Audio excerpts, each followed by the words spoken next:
Ladies and gentlemen, let me briefly introduce my research project.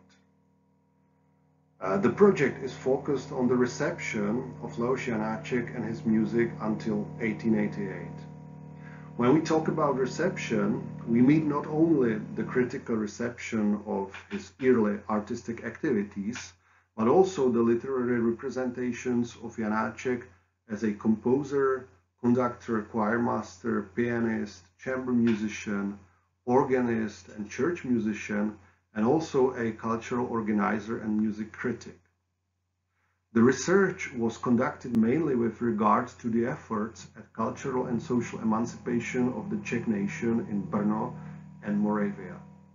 Therefore, it is supposed to be an important contribution to the understanding of the development of Czech and German national consciousness in the 19th century Czech lands, more specifically of the so-called national revival in Moravia.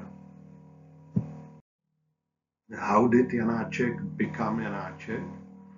More precisely, how come that Janáček, a talented but unknown inmate of the old Brno monastery, became the Janáček, a leading figure of the Czech culture in Moravia? The book Miloš Zapletal and the Late National Revival in Moravia seeks an answer to this question primarily with regard to the reception of Janáček's activities in the period 1872 to 1888. The combination of knowledge and methods of music and cultural history, literary theory and anthropology makes it possible to observe the young Janáček not only as an object of different narratives, language games, practices and performances, but also as their actor. As I mentioned earlier in this presentation, the book in question is the main output of the whole project. In addition, I've also published several other studies in journals as part of the project. These articles concern both the own research topic and also other, sometimes quite distant topics, such as British pop music around 1980, or the history, the very early history of musicological thought. Besides, I've also attended several conferences at home and abroad. Especially, I would like to mention the Society for Music Analysis annual conference, which took place in July 2023 in Oxford.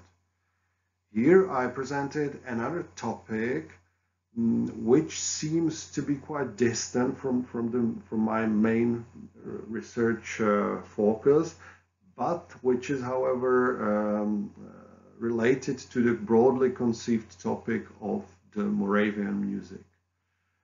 The presentation was about the music of the Czech-American composer, singer, and violinist Iva Bytová.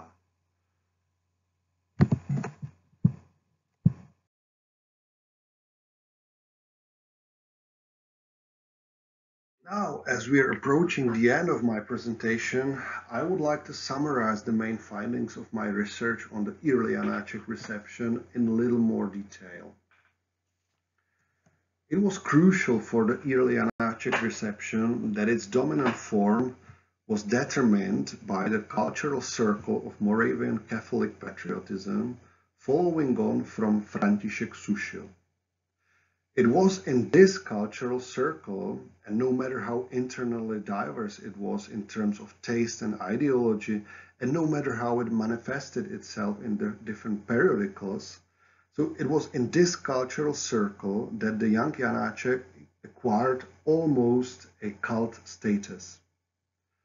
A key factor in this receptive process was the conceptualized connection of Janáček to the trio of artists František Sušil, Pavel Křížkovský, and Antonín Dvořák, who were conceived as representatives of three generations of Moravian music. And with regard to this generational logic, Janáček composer was understood as the potential fourth in the given chain. And this generational logic was always more or less explicitly formulated, but always at least implicitly present in in the texts on Janáček of that time. In addition, Janáček had indisputable merit as a performing artist and organizer for promoting the Czech nation and its culture in Brno and Moravia. These efforts of his not only earned him a heroic status, but also manifested themselves in the construction of a mythical image of the early Janáček in the Czech press. We can name the mythical image with the phrase tireless resurrectionist, since it combines two dominant topoi of early Janáček reception: the messianic concept of the national revivalist significance of his artistic activity, and the power of will combined with extraordinary hard work, which were attributed to Janáček as his main character traits. At the same time, both topoi correspond to the late national revivalist character of Czech culture in Brno in the 1870s and 1880s.